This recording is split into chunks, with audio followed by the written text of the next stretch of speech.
क्या आपको भी लगता है कि घर के काम ना कभी भी ख़त्म नहीं होते? सुबह जब से आँख खुलती है तब से ये चालू हो जाते हैं और रात तक जब हम बिस्तर में चली जाती हैं तब तक ये काम चलते रहते हैं। तो दिन भर ना एकदम से थकान सी हो जाती है और काम भी पूरे नहीं होते।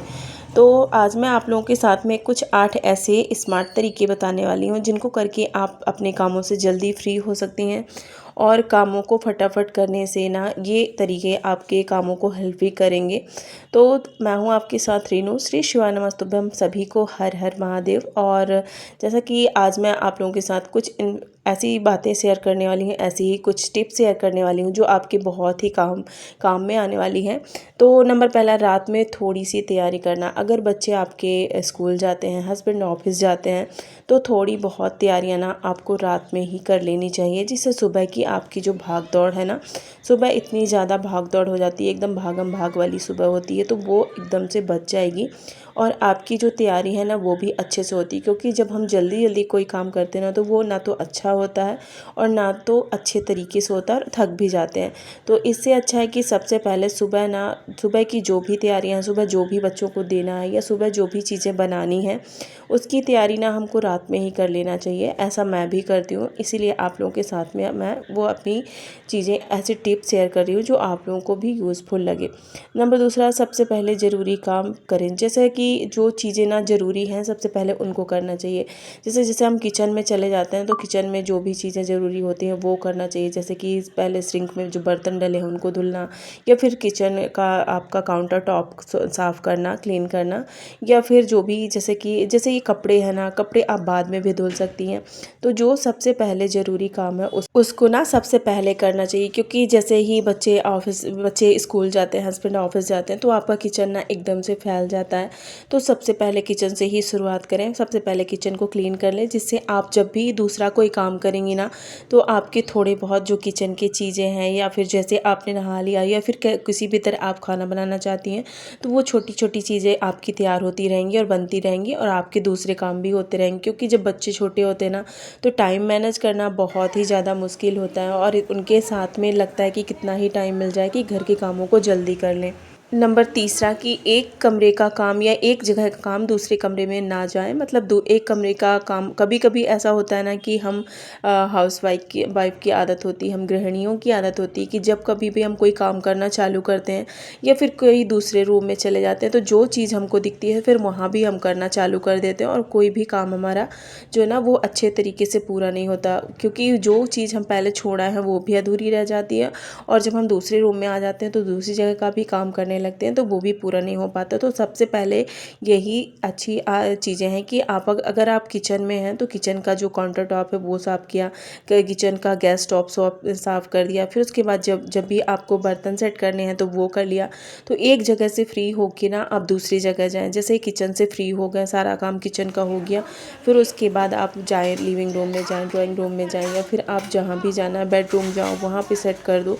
ऐसा ना आप एक नियम बना लो, जिससे ना एक लय में काम होता है और एक लगातार काम होते हैं, जिससे काम भी जल्दी होते हैं और काम करने का जो तरीका होता है वो भी अच्छा होता है और आपके समय की भी बचत होती है। क्योंकि जब हम इकट्ठा बहुत सारे कामों को करने लगते हैं ना, तो कोई भी काम पूरा नहीं होता और सारा घर ना बिखरा रह जाता है और फिर हम लास्ट में परेशान हो जाती हैं कि पूरा दिन ही काम किया फिर भी कोई काम अच्छे तरीके से नहीं हुआ और पूरा घर फैला है।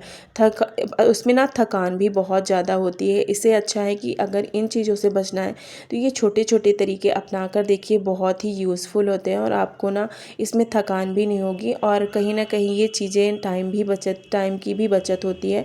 और कुछ कामों को स्मार्टली करना ही हाउसवाइफ की एक वो होती है ना, कि अपने तरीके से आप जितना अच्छे से कर सके उतना आपका टाइम, उतना आपका समय और उतनी ही आपकी हेल्थ भी बची रहेगी। तो इससे अच्छा है कि इन तरीकों को अपनाएं। नंबर चौथा, कि खाना बनाते समय ना छोटे छोटे काम करते जाएं। जैसे कि खाना बन रहा है, साथ ही साथ कुछ छोटी मोटी क्लीनिंग करते रहें। जैसे कि काउंटर टॉप साफ कर दिया, या फिर कुछ ही छोटे मोटे बर्तन हैं सिंक में उसको धुल लिए, या फिर जो भी किचन की सब्जियां कट कर ली। मतलब कभी भी एक काम को तक करके नहीं बैठना चाहिए कि जब तक वो हो रहा है तब तक उसका वेट करते रहें। मतलब साथ ही साथ छोटे मोटे जो भी काम हो उनको ख़त्म करते चलना चाहिए, जिससे ना काम भी बढ़ता नहीं और जल्दी से ख़त्म भी हो जाता है। तो नंबर 5वां कि हर चीज़ों को उसी जगह पर सेट करना, ऐसा हम सोचते हैं लेकिन ऐसा हो नहीं पाता।